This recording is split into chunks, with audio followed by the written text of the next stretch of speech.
Good morning, children. Welcome to your chemistry online class. We have discussed about the term Gibbs free energy in last class.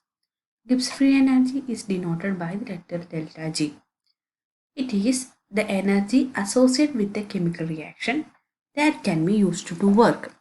We know if we are doing any work, it needs certain energy. So, this is the energy associated with a chemical reaction to do useful work.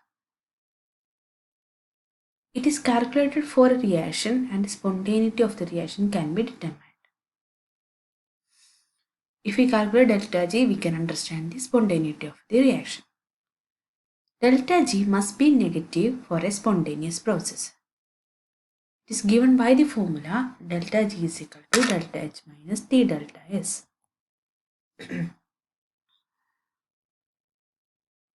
So, delta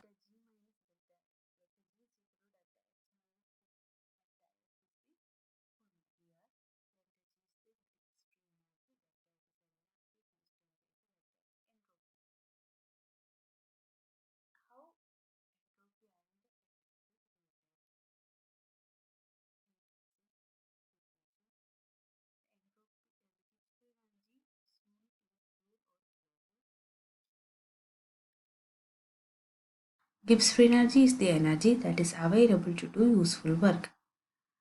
If a reaction is a spontaneous one, delta G must be greater than 0, that is exergenic reaction. A reaction will not spontaneous occur if delta G is greater than 0. If delta G is negative, then only a reaction is spontaneous. For the spontaneous process, delta G must be less than 0.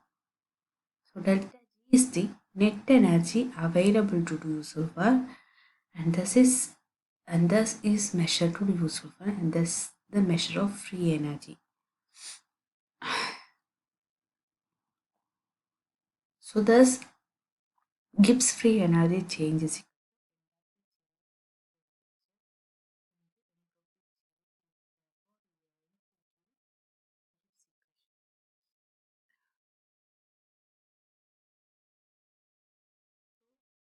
It gives a criteria for spontaneity at constant pressure and temperature. If delta G is negative,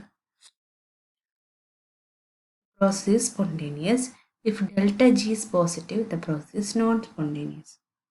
If a reaction has positive enthalpy change and positive entropy change, it can be spontaneous when T delta S is large enough to outweigh delta G. This can happen in two ways. The positive entropy change of the system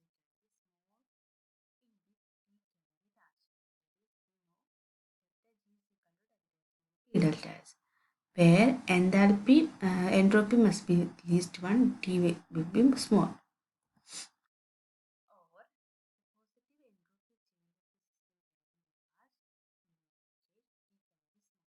This is the two criteria where delta G is negative.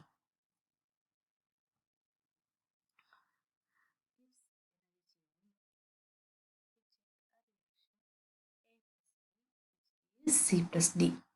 Here A plus B reacted together to give C plus D. Here it is in equilibrium, hence delta G of the reaction is 0. Because these are all in the standard state, hence delta G will be 0.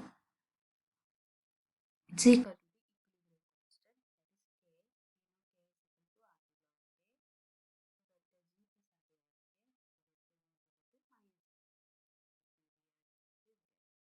So we know RTL and K is all R is equal to our gas constant. So if we change this one, we'll get delta G equal to minus 2.303 RT log K.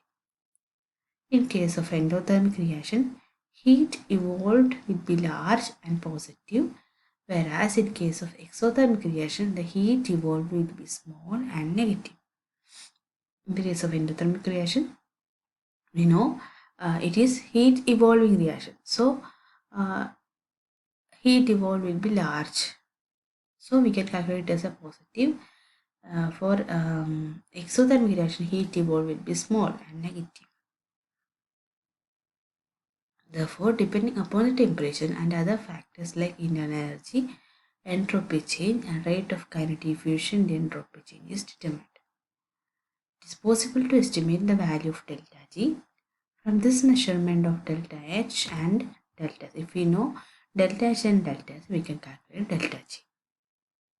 So we can calculate the value of K at any temperature for economic units of the products.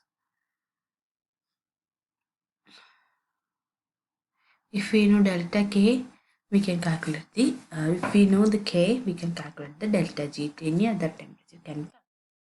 So in this chapter, we have learned a lot of terms related to thermodynamics, internal energy, enthalpy, Gibbs free energy, entropy.